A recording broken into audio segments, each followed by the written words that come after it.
balloon in the plastic paper. In the fire can.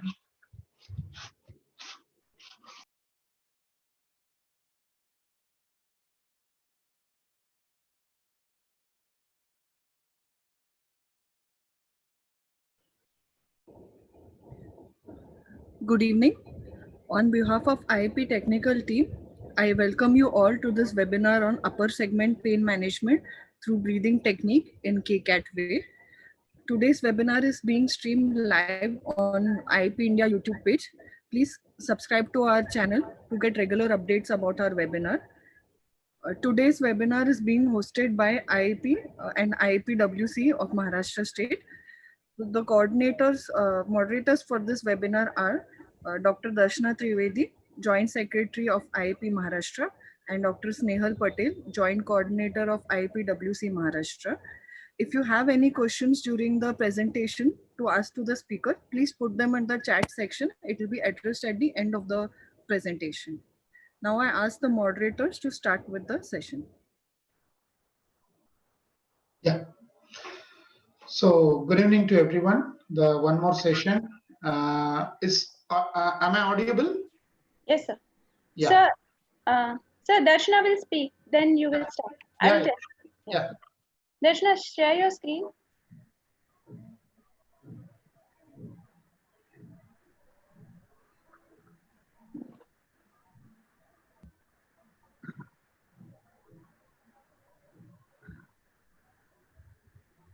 Darshana, can you hear me?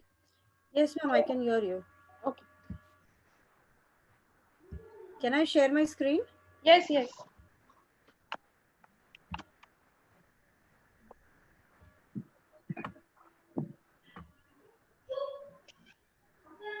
Yes, thank you.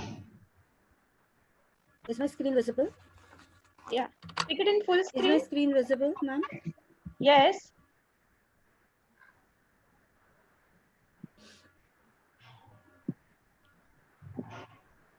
Yes. Yeah. Am I audible also? Yes, yes. Okay, thank you. Hello, good evening, one and all. Welcome, dear participants. Myself, Dr. Darshana Trivedi, Joint Secretary, IAP Maharashtra State. This is my pleasure to introduce to you all our central IAP team members, Dr. Sanjeev Jasar as our IAP National President, Dr. Suresh Babu Reddy as Vice President, Dr. K.M. Annamalai Sir as the General Secretary, who is also fortunately our speaker for today, Dr. Ruchi Varshne Ma'am, who is the National Head for IAPWC, as well as she is the National Treasurer for IAP, Dr. Nehal Shah Ma'am as Joint Secretary, West Zone, and Dr. Sudeep Kare and Dr. Achal Vashi as our CEC West Zone members. Next, I would like to introduce IAP state team members, Dr. Ujjwal Yevle as the President, Dr. Amit Gire as Vice President, Dr. Bharti Dave as General Secretary, Dr. Sucheta Gulhar as Dr. Mansi Mehta as Joint Secretaries.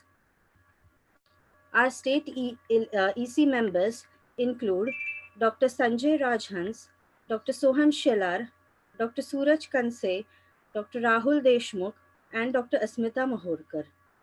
We also have our co-opted members for EC, Dr. Suvarna Ganveer Ma'am, Dr. Snehal Patel, and Dr. Uttara Mohan.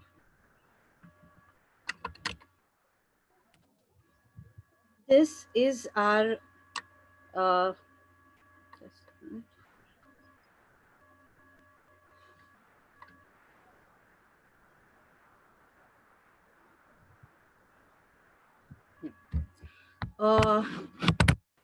now I would like to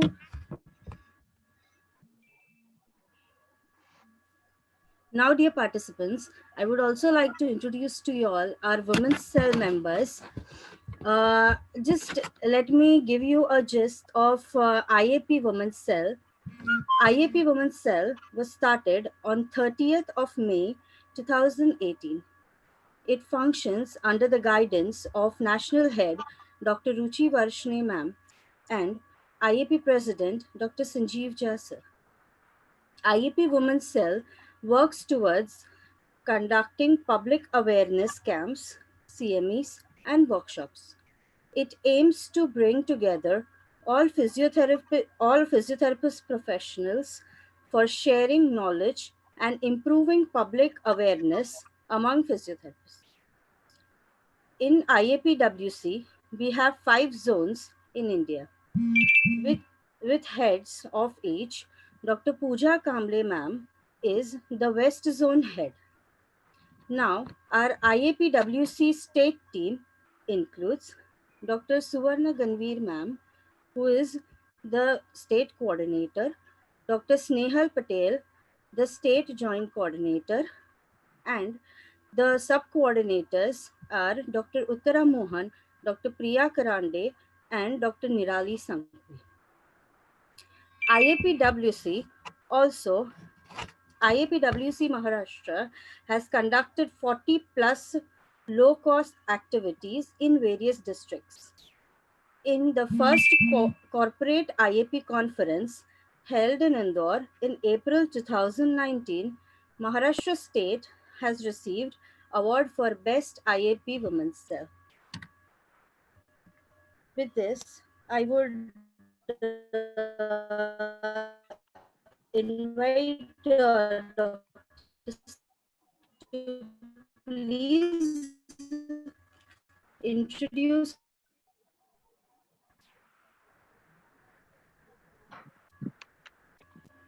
Good evening, one and all. Myself, Snehal Patel, Joint Coordinator of Maharashtra IAPWC.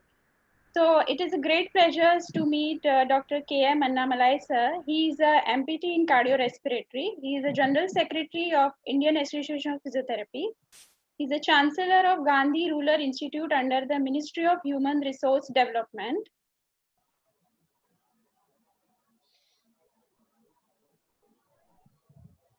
He is the Chancellor of Gandhi Rural Institute under the Ministry of Human Resource Development, Government of India. He is the HOD Department of the Physiotherapy and Rehabilitation, Apollo Hospital International, Ahmedabad. He is a Director, Alliance of Physio Solution. He received the Blue Ribbon Award and Socrates Award from the Oxford, United Kingdom. And he is also founder of the KCAT Techniques. I welcome you, sir. Please take over. Hello. So once again, thank you so much for the team Maharashtra, specifically Women's Cell, which is always exclusively staying apart from all the team and already proven got the award in Indore. So I think my best wishes and congratulations for still perform better and better years to come. With that note, I would like to thank to Team Maharashtra of IAP, as well as the President, Vice President, Secretaries, Joint Secretaries, EC members and coordinators. And specifically thanks to Suvarna Madam, who was just chasing behind me for a date and to conduct this workshop. I really appreciate your effort and thank you, ma'am, for your wonderful opportunity you have given. And also my IAP colleague of Maharashtra, Ujjwal sir, Amit, Bharat, everybody I want to just thank for this opportunity. And our zonal heads, Achal, Nehal Madam, Sudeep sir, and everybody, once again, I would like to thank. And now today we are going to talk something regarding a KCAT. KCAT is one of my own technique coined by myself. And I'm not coined anything. I just found out this as a good way of practice, which I used in my patients. And I took a lot of inspiration from a lot of indigenous methods of operation. So based on that, I try to create some evidence-based methods. So those evidence-based methods are mostly sonography-based evidence methods. So which has helped me to stand in front of the foreign speakers over there to present my presentation, and they are gracefully accepted. And with that idea, I started to develop different way of thinking of different organs and different physiology and different way of looking into anatomy physiology. I'm not changing any anatomy physiology. The way of looking of anatomy and physiology from my perspective is KCAT way. So in that sense, today I'm going to talk about something. I want to share first something like that.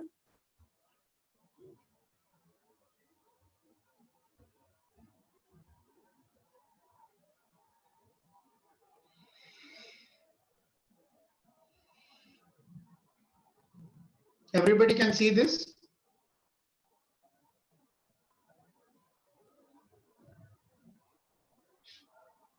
Everybody can see this?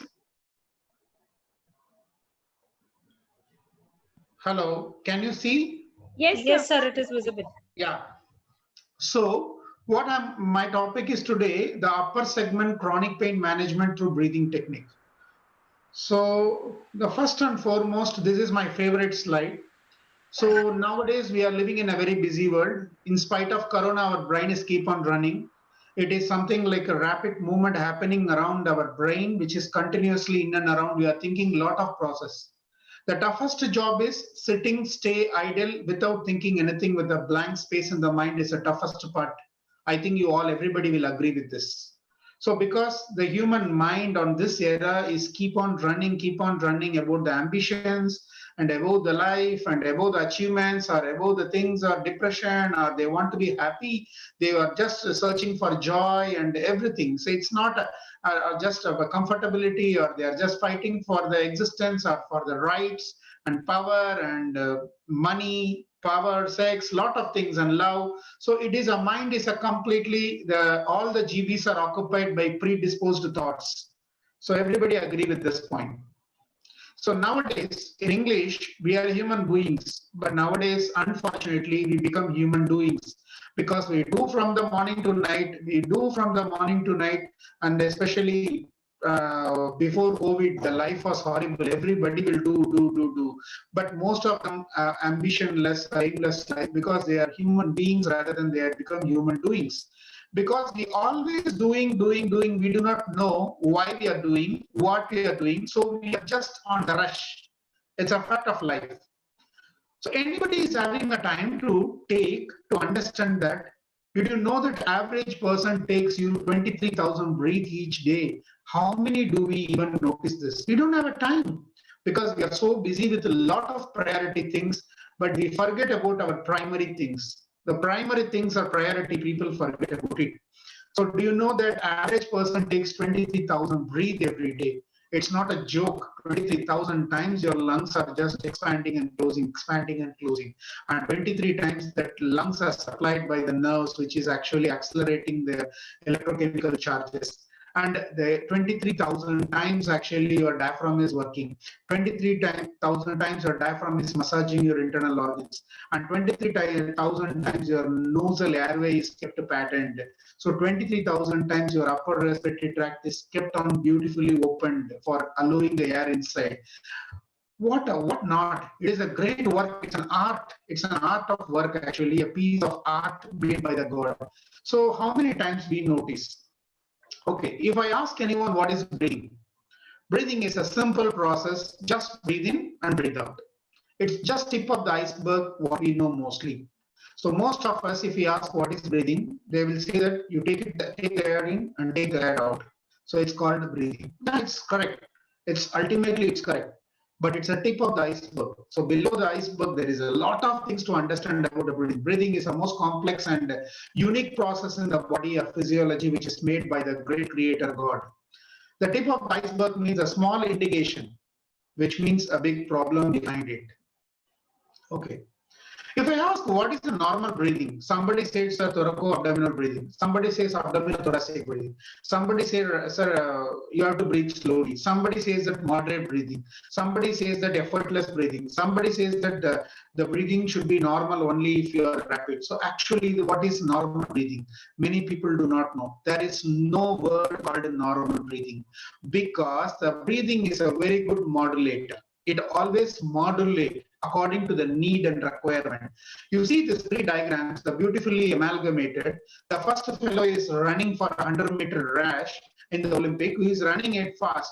So his muscles require a lot of oxygen. So the oxygen depth created. So because of the oxygen depth created, so he has to fulfill the oxygen need of the each and every muscles. So what he will do? Immediately he will start to breathe very fast.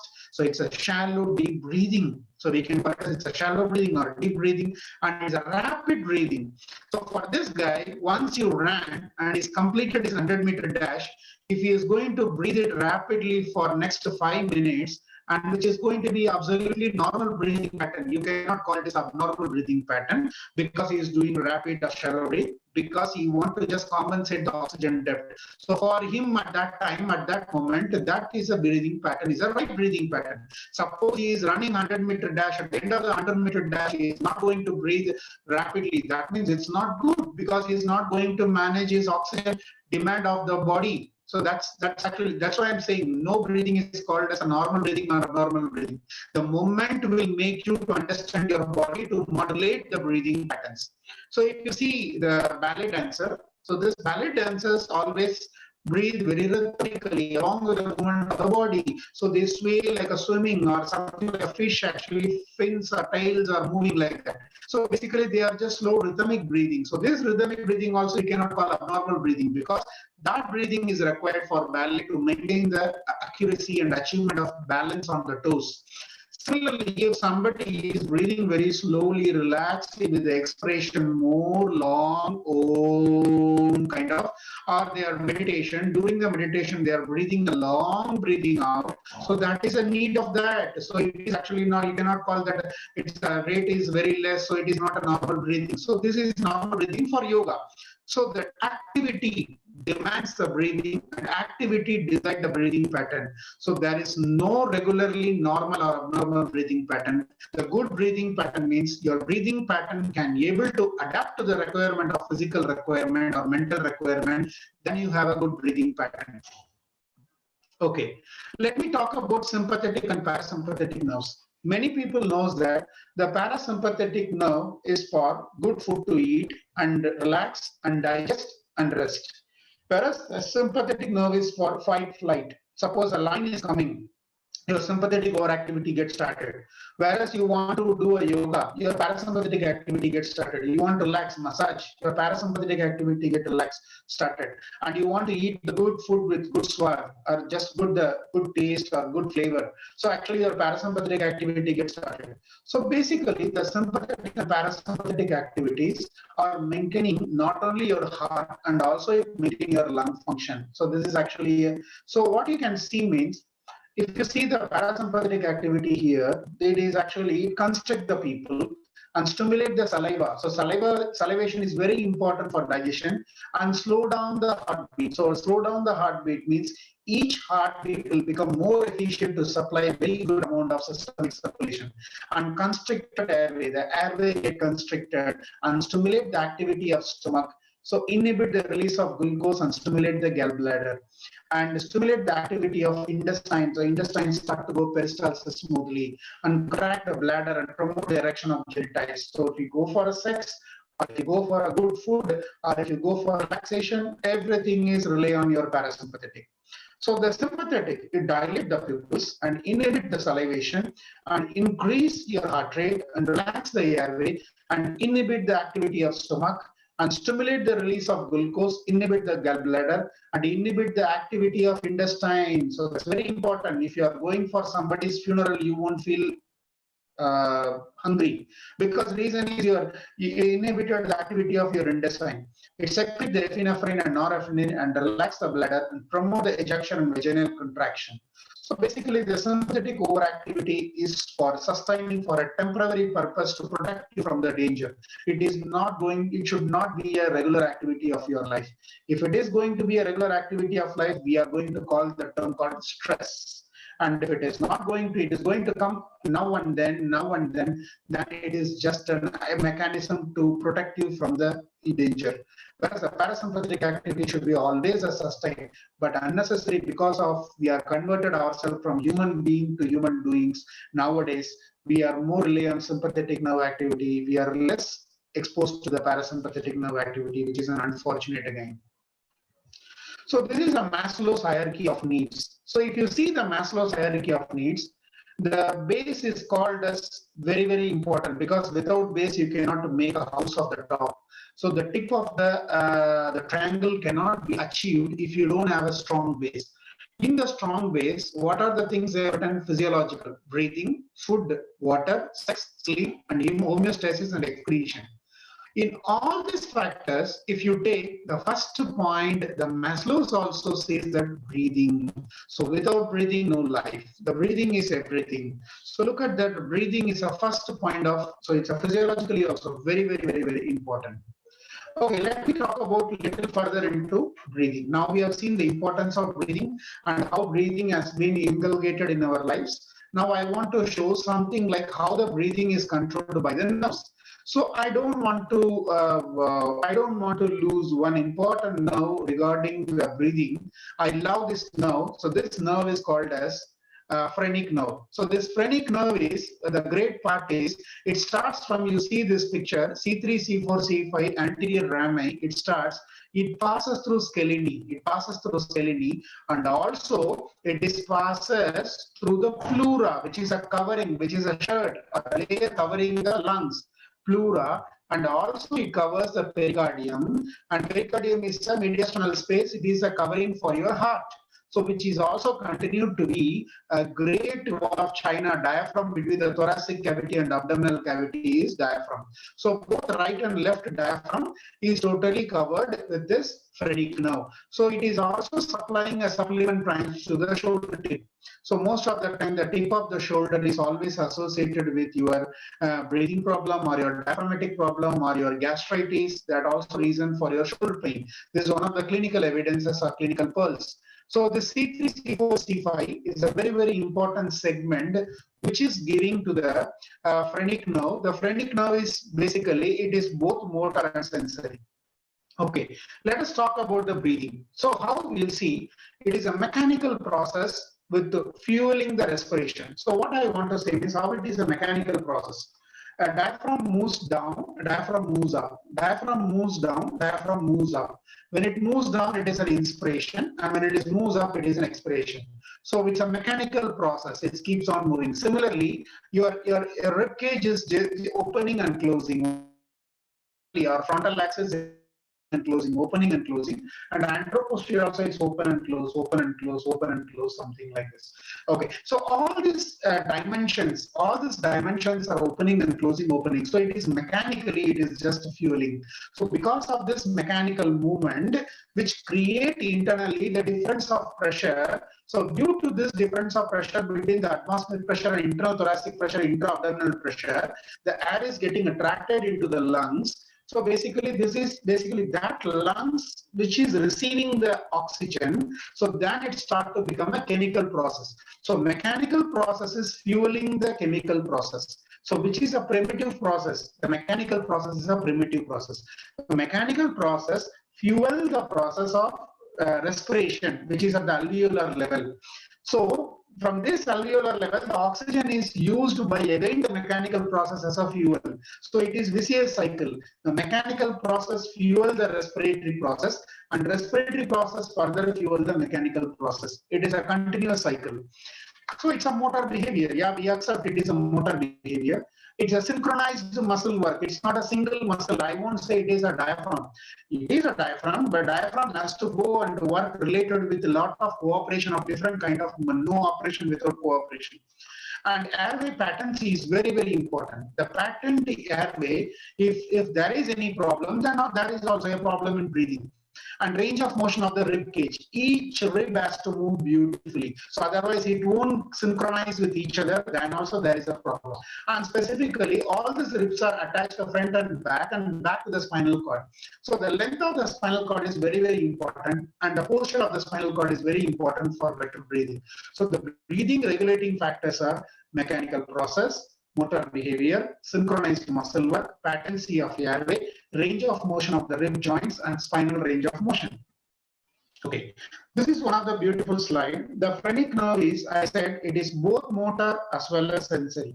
So it is motor means it is going to activate your diaphragm muscle, and your intercostal muscles, and also it is going to create a sensory impact of signature on your pericardium as well as your diaphragm. So basically, as well as the pleura. So pleuritis, pericarditis, during this time the irritation is happening, and this irritation is conducted through the sensory nerve endings of phrenic nerves. So the phrenic nerve is both sensory and motor. It is a very, very valuable point. Okay, now let us talk about respiration. We saw the mechanical perspective. Now we'll see inside alveoli what is happening, the respiratory perspective. So the respiration is a reflex process. How reflex means, if you tap something or if you make the switch, something will on. If you off the switch, something will off. So it is a reflex. So if you decreased or increased pH, so the respiration pattern will change. If the pH is decreased, that means your body become base. And if the pH is decreased, means your body become acidic. And if the pH is increased, your body become base. So when the acid or base, to maintain the balance, again the respiration start to function in a different way. So they can switch on the process of respiration in a different pattern. And decreased carbon dioxide or increased oxygen. So we can call it as hypercapnia or hypoxemia. These two things can again relevant. It can just switch on the change of pattern. And sympathetic and parasympathetic, I told again the stress and thinking pattern and everything. And hormones is also play a very important role. And anxiety and fear. All these things, you see, in anxiety, fear, what is happening?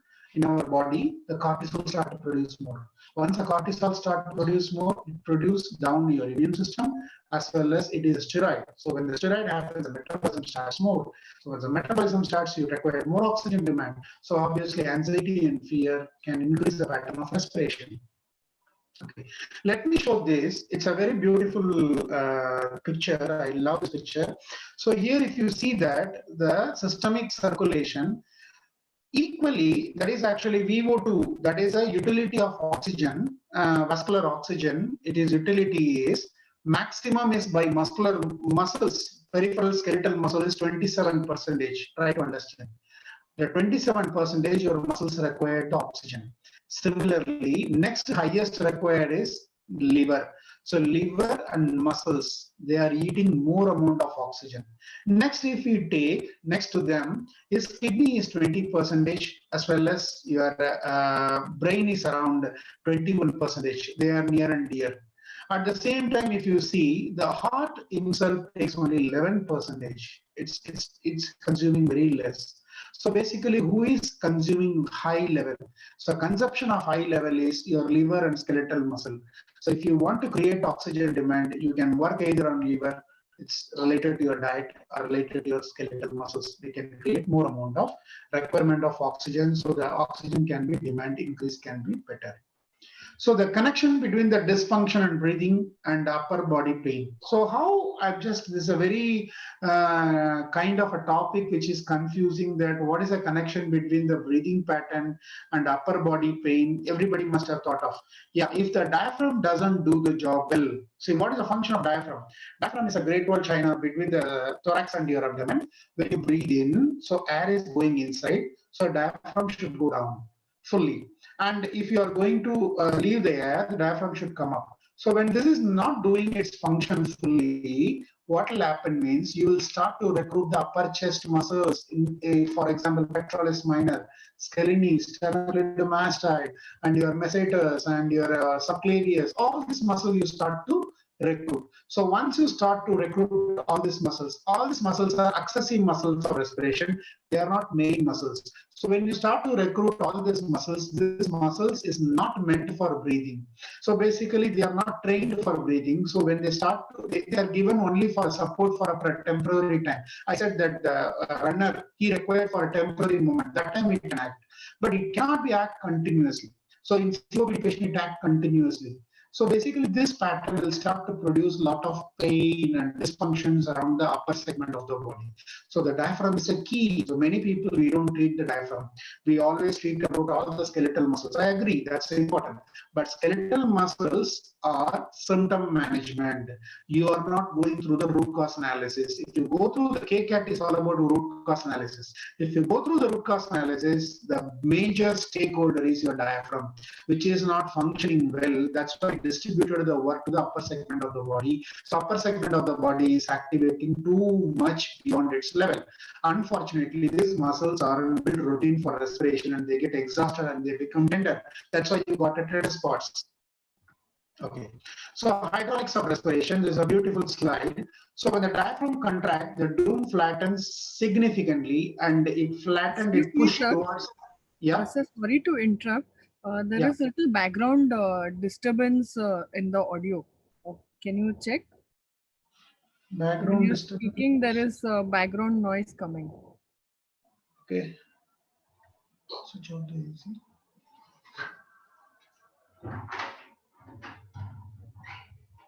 Okay.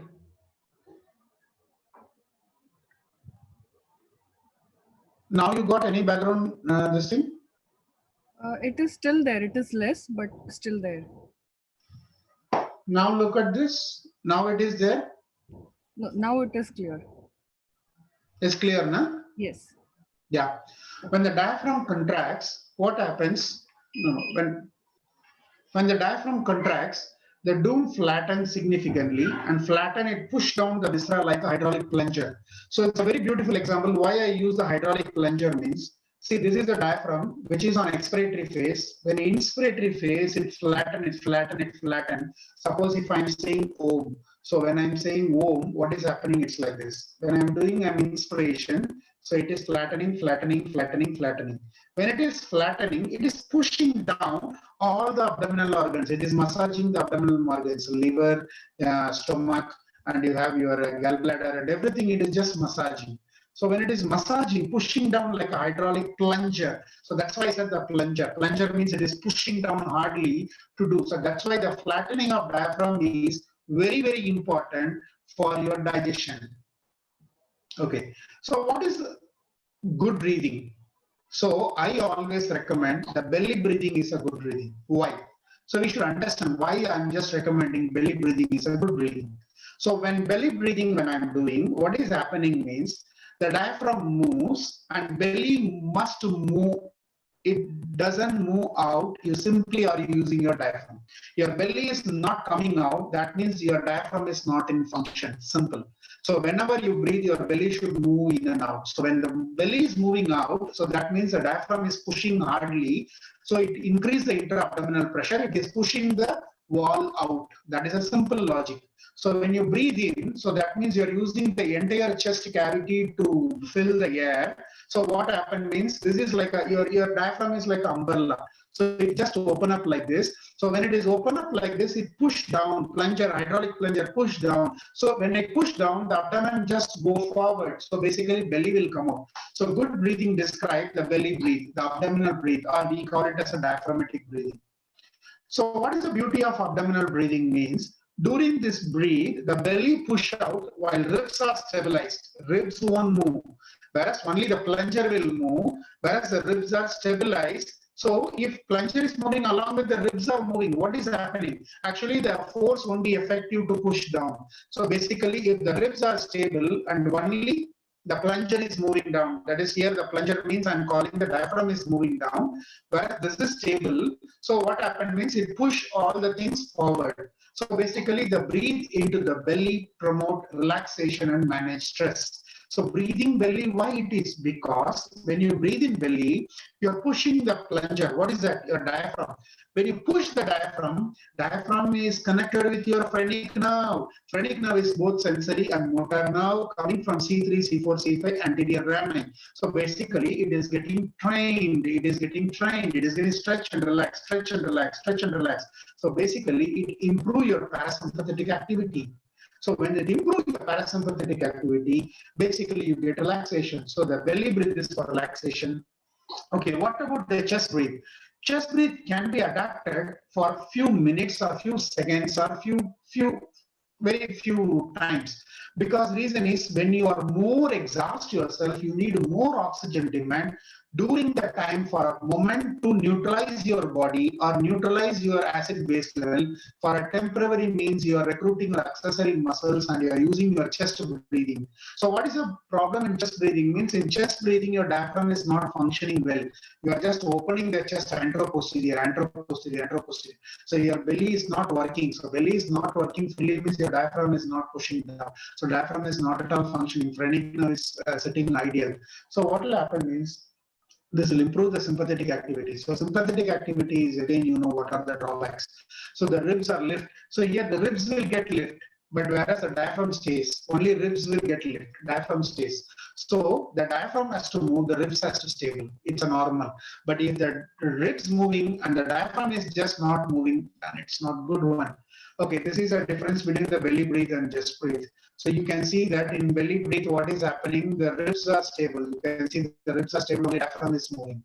Whereas in chest breathe, you see that it's both are moving. So basically, this is not a very good one. You can use it for temporary means, kind of. Okay, that's why the Ganesha and Buddhas having a belly. I believe that belly stick out during healthy inhalation. Can see the most statues of Buddha, as well as the laughing Buddha and the lucky Buddha and Ganesh. God breathing and flexible belly are associated with the enlightenment, I feel.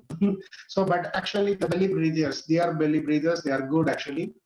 And what is why I'm talking much about belly breathing means because I want to come to a point where we are just have some myth regarding reason the people don't breathe diaphragmatic belly because they always want to gut suck in as a probably the most popular postural habit in the world, unfortunately. And most of the training centers are insisting push your belly down, push your belly down. So it's not pushing your belly down actually. It's actually it's the training is not actually exactly physiologically matching with that. So on the course, that habit of strengthening, it's not matter of core strengthening means it's not you're pushing your belly back and giving cause a problem to your diaphragm because the diaphragm is not able to move around. So this is not a very good posture which is used as adaptive mechanism of many exercises which has been used right now. I think it's a myth actually. Gut sucking is not good. It is going to stop your peristalsis. It is going to stimulate your sympathetic overactivity. It is going to cause parasympathetic down, and it also is going to have a lot of differences it is going to create.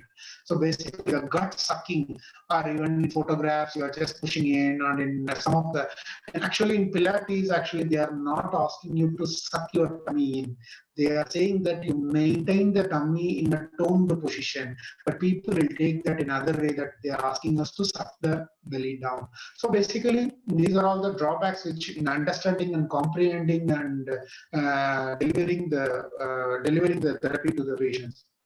Okay, and what is other problem? We are not masters in our belly breathing means because sitting is worse than smoking. We all know that because per day we are sitting more than 6 hours in a day. It increases the risk of lung cancer by more than 50%. It is based on 14-year study in US.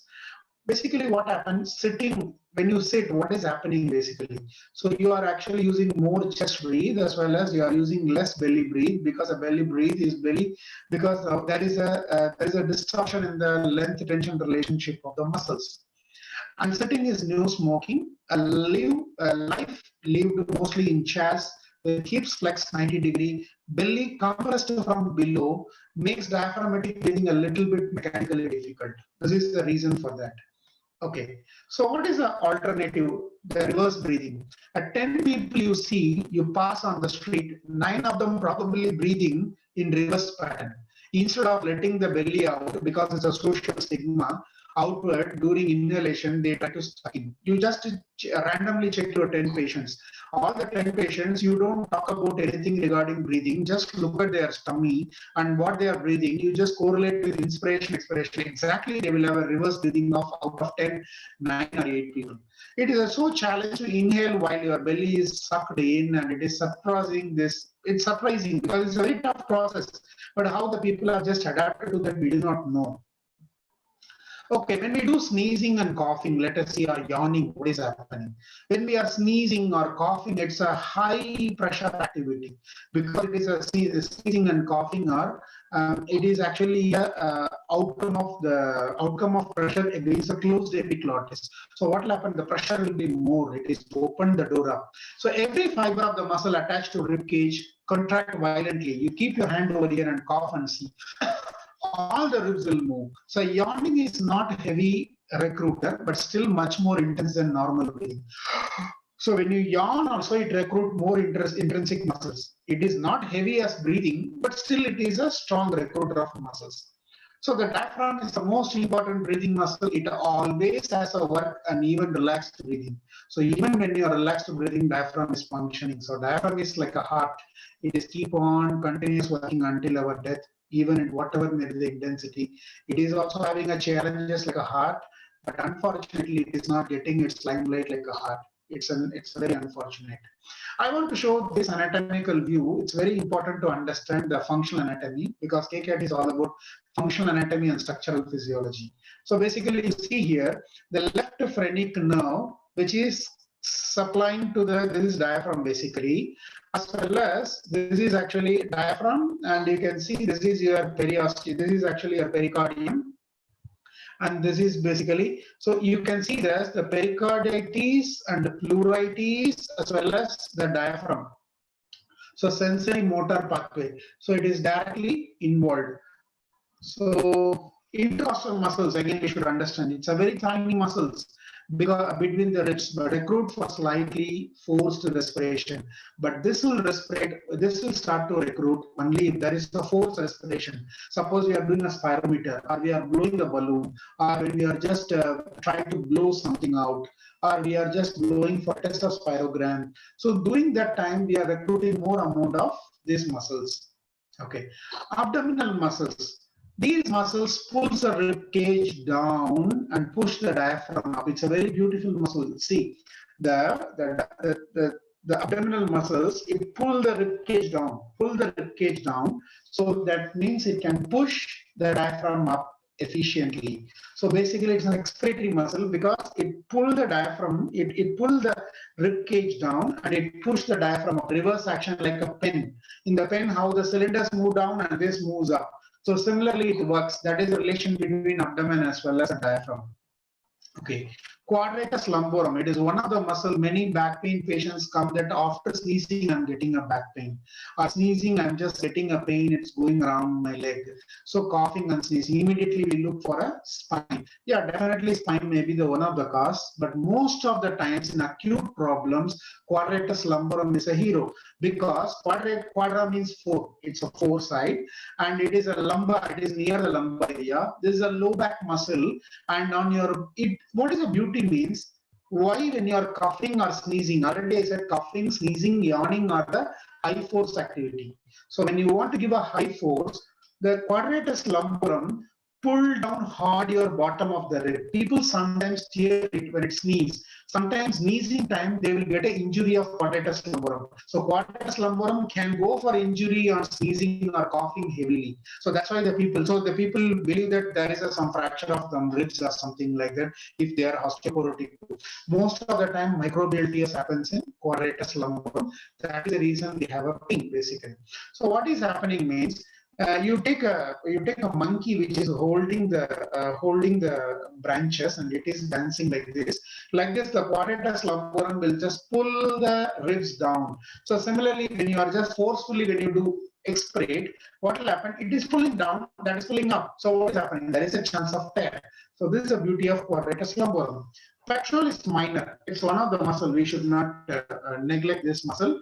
I call this an emotional muscle. Why I call this emotional muscle means pectoralis minor is a very small, tiny muscle just behind the pectoralis major, and it pulls the rib cage in this direction, in this direction, and definitely it's an emergency muscle for breathing. Even though it's a small breathing, it wants to just enhance the area of expansion of the upper segment of your chest. It is just when you require more amount of oxygen, it can just get adjusted. So this is one of the important muscle, pectoralis pectoralis. Sternocleidomastoid. The sternocleidomastoid, again, the functional anatomy and structural physiology is very important because these muscles are mainly used for neck rotation. That is actually its original work. But when there is oxygen demand, these muscles become a card and start to lift the rib cage up superiorly and sidewise and up superiorly. So to increase a little bit of expansion of first and second ribs and between the clavicle. So it wants to just open up this area.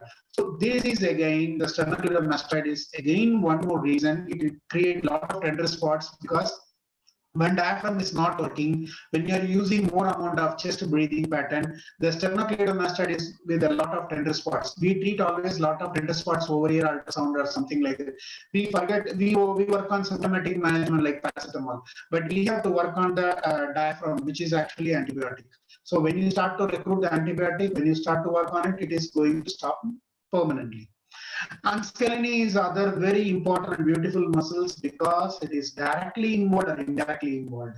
Directly involved on your upper segment expansion, as well as indirectly it is involved for your basically it is the phrenic nerve passes through scalene. Initially I show the slide. The scalene, it is actually passes through it. So basically the scalene is also very important muscle, and scalene is actually the lungs is suspending, the apical part of the lungs is suspended with the help of scalene with few ligaments. So it's very important. Again, the length tension relationship of scalene and sternocleidomastoids are very common for affecting. Okay, so neck pain and trigger point, now you got the idea. Slowly you are getting evolving the idea what I'm just going through the process of one by one. I'm just going like a layer. Unfortunately, the most people don't use their diaphragm to breathe. So they have to use their emergency breathing muscle, and inefficient, so they have worked hard. The chronic overuse, metabolically exhausted and painful patches of the muscle is known as your trigger point. So the trigger point of your upper part of your neck is mostly because of your improper utilization of your diaphragm. So exhaling without diaphragm is not a big deal, but inhaling without the diaphragm is a challenge. So strength and coordination. What happened to strength training program of biceps? What we are doing in biceps? Suppose I want to strengthen the biceps. Beginners learn to recruit more muscle fibers. Recruiting a lot of motor unit at once takes coordination and physical skill that can only be learned and practice and practice. How we can strengthen the skeletal muscles by practice and practice and practice. Similarly, by learning the breathing properly, a diaphragmatic breathing pattern regularly, we can strengthen our diaphragm too. So recruit more motor units during inhalation. Slowly when you practice and practice and practice like yogic and other people, what is happening means they will recruit more motor units with a less energy expenditure, then their breathing become more efficiency. So similar to, that's why I'm saying it is a motor as well as sensory supply, more or less like a motor muscles training. Similarly, your diaphragm can be trained. I want to give a simple small exercise for this. You lie down on your back with your knees up, place the book square on your belly, take a deep breath in, and the whole book lift up. You can see the diaphragm is moving because the belly is moving out, so your diaphragm, your book is also moving. So if it doesn't lift up, that means you're not recruiting your diaphragm. Suppose if it is recruiting unevenly, what is happening? One side of the diaphragm you're recruiting, one side you're not recruiting. So this is used in KCAT in many patients who come to my clinic. Along with neck condition, I give this exercise as an extra exercise. The law of hydraulics, it is absolutely impossible to contract your diaphragm without your belly sticking out. It is actually a law of hydraulics. So like this I said, you can see this. Pause for some times, then leave it. Very simple exercise. Very, very simple exercises. When he's just taking inspiration, his belly is just bulging out like a ballooning, and he is holding it for some times. And after holding it for some times, he is allowing to fall down.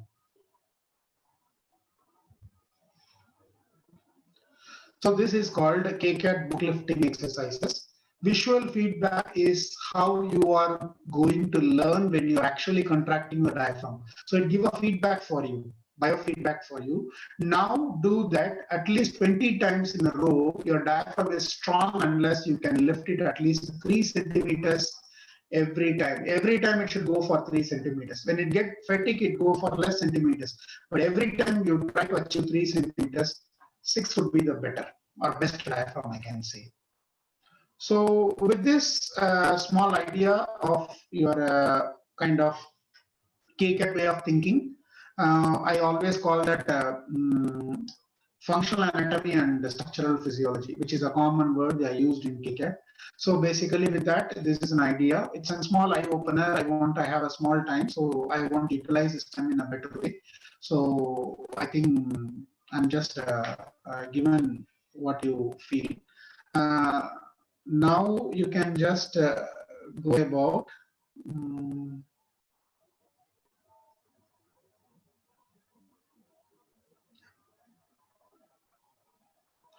Okay, so good.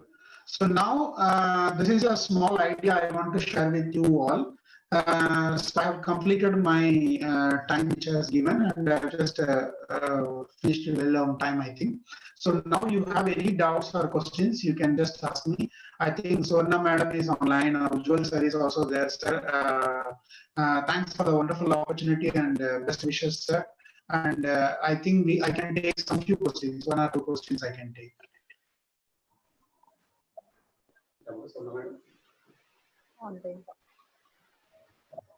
Thank you, sir.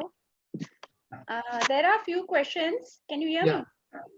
Yeah. One question is, can breathing in prone position helps to strengthen the diaphragm? Yeah. See, basically the prone position, how it helps basically, when you are doing the prone position, always we read in books that the posterior lobes are getting more space to expand very well. That we know that.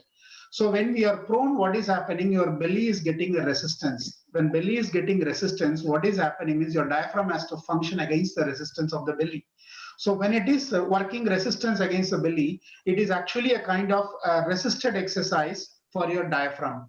But same time, when it is getting resisted, the diaphragm start to open up the lateral thorax. That means your the frontal plane of your thorax is getting opening. So that is normally we don't recruit normal days. So that's why your prone lying ventilation or prone lying breathing is much helpful to improve your lungs. And fortunately, the most of our the posterior lobe is present at most of the lobes are located posteriorly. So that's the reason the apical lobe we get enough space, whereas the posterior lobes we recruited and lateral lobes we don't recruit much. So that's why it is helping us to improve the ventilation. Okay. How do we measure the diaphragmatic exertion objectively? So diaphragmatic exertion can be objectively measured. I said that, one is I said that you just lie down. I show right now exercise, which is actually you can do it. I said that 3 centimeter is basically minimum you should appear. Suppose I'm just doing 20 repetitions. Suppose 15th repetition I can able to lift only 2 centimeter or 1 centimeter. So that means it is going for fatigability. Suppose it is going for 6 centimeters. I'm achieving the maximum super level of my diaphragm. My diaphragmatic breathing is excellent. So, but if I'm just going only 3 centimeters, 4 centimeters, or 5 centimeters, and again it is fluctuating. So with that idea, we can get the some point of approximately the level of fatigability. And when we start to use more amount of upper chest muscles and we get to have more amount of trigger points, that is also a sign of that your diaphragm is getting fatigue or it's not functioning. Okay. How we practice this technique in pregnant women? Okay, this technique cannot be practiced in pregnant women. Because the reason is the book or any weight cannot be kept up on this thing. So, but what you can do means here you can practice this technique. It is not because the human length tension relationship of the muscle is slow adaptation according to embryology of the child. It's a very basic idea in embryology. So basically, get adaptation you can practice. But you cannot do what I'm saying that you keep a book or something. Ask them to keep the hand and ask them to do, because we need some sensory cues as well as we need some biofeedback. That's why we keep our book. The book is not a main thing. The thing is sensory cues as well as you need a biofeedback to understand. Okay, sir.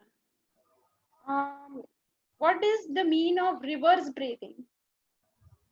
What is the meaning of? Reverse breathing. Reverse breathing means it's a very unfortunate. We do not know why. Most of the people, if you take among 10 people, 8 people are not belly breathers. They actually, even though they are belly breathers, they are not efficient belly breathers, number one. Number two, the big problem is during inspiration, the belly should swell out. But if you see the reverse breathers, during the inspiration, the belly will go in. And as well as when they are just breathe out, the belly will come out. So this is called reverse breathers. Okay.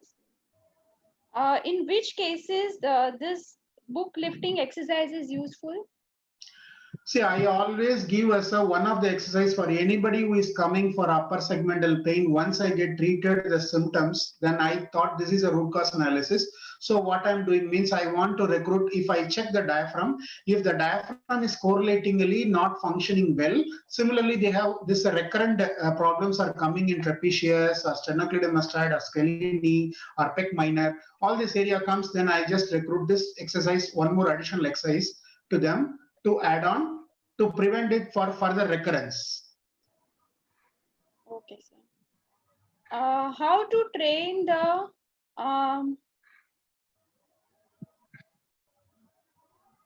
can we use this exercise for cervical problem?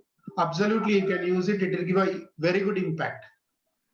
Okay. But same time, when you should take one care that the positioning of the patient and should not, during this exercise, he should not recruit, he or she should not recruit the neck muscles. It should be kept relaxed.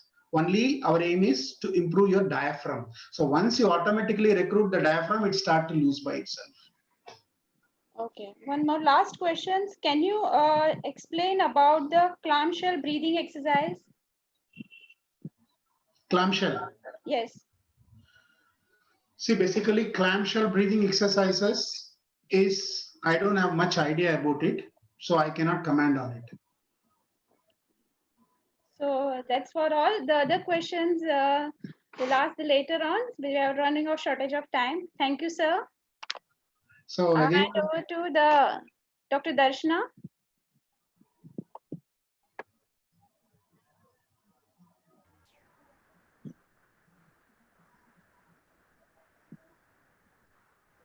Yes, ma'am. Can I share my screen? Yeah.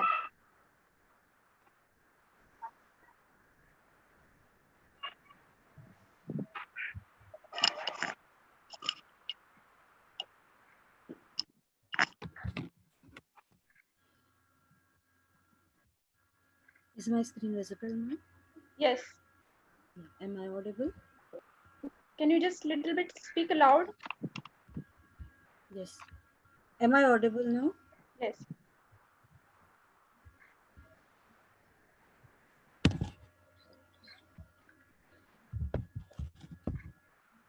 Yes.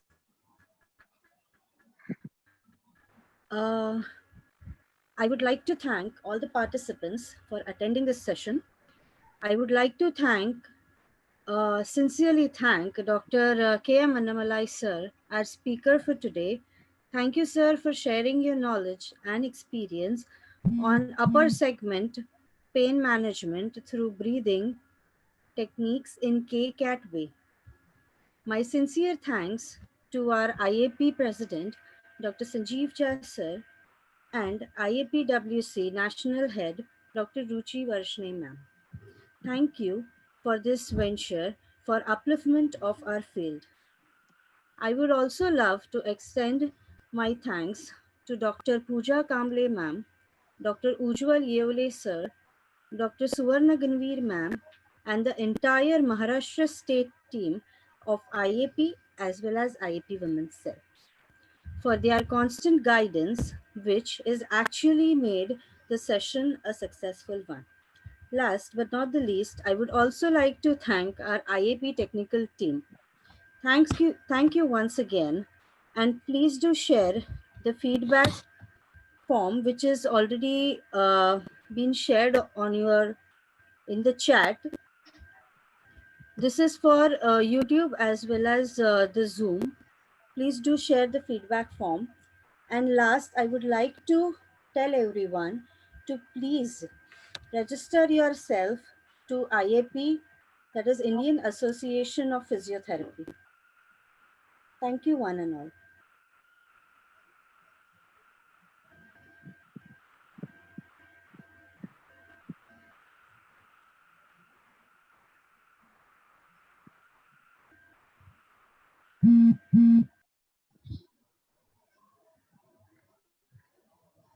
Thank you, sir.